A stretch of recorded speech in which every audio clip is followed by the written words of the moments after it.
Here's a question from somebody, and it's a two-part question. First one is, how do I set aside funds to pay myself or pay myself first? And the second part is, how do I set aside funds to manage the repairs on my property business? Watch the video and I'll answer both questions. This is the Q&A section of this particular channel, and have a question here, two-part question.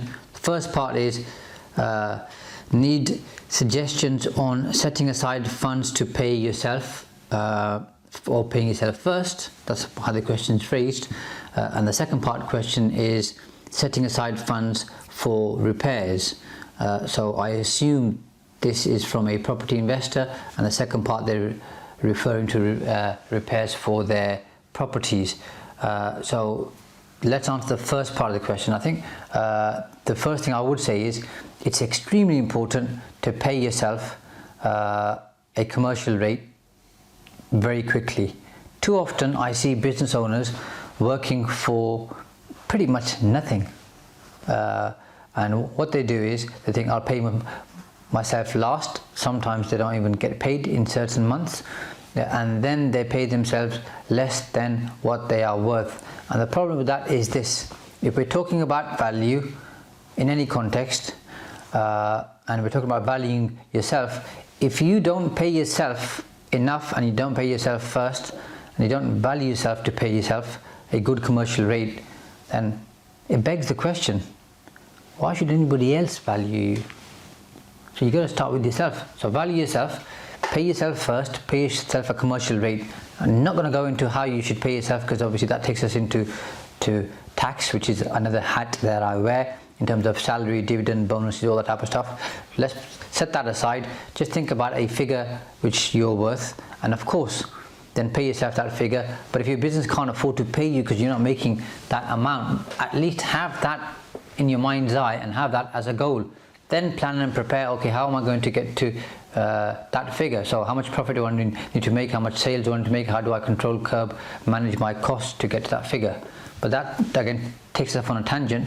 So pay yourself first, and the question is, how do I set aside funds?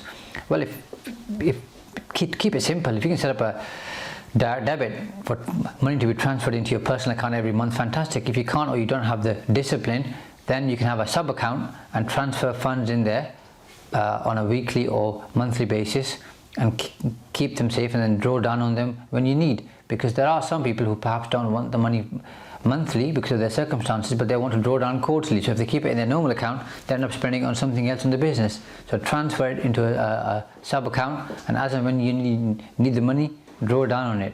Of course, you'll be paying yourself some kind of a salary anyway, so you can take that salary out of your normal business account or the sub account. But either pay yourself every month by direct debit or physical transfer, or have a sub account and do that. But whatever you do, do not pay yourself. So please make sure you pay yourself. Whatever the figure, that's secondary. Make sure you always get paid, because you're in business, you work hard, you deserve it, and you ought to get paid. The second part of the question is, how do I set aside funds for repairs?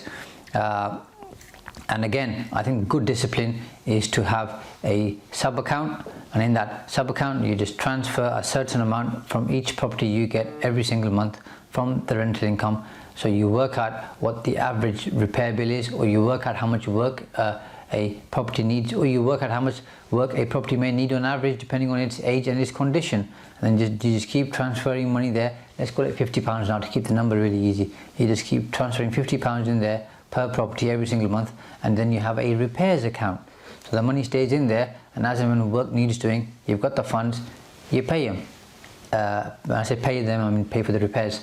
And that's going to be less painful, because you've set that money aside subconsciously. It's gone, it's not yours, you know it's somewhere over there in a ring-fenced account. So you just focus on what you've got left over, and that's going to help you then to become more disciplined about how you manage your finances. I think sub accounts are brilliant. I've got some other videos on this channel where I talk about money management, and also about having sub accounts. I use them quite a lot. I've shared this with other people, and they use them, and they work phenomenally well, because they help you stay disciplined. At the end of the week or the month, you know how much money you've got left over, then you can use that money in your business to grow your business.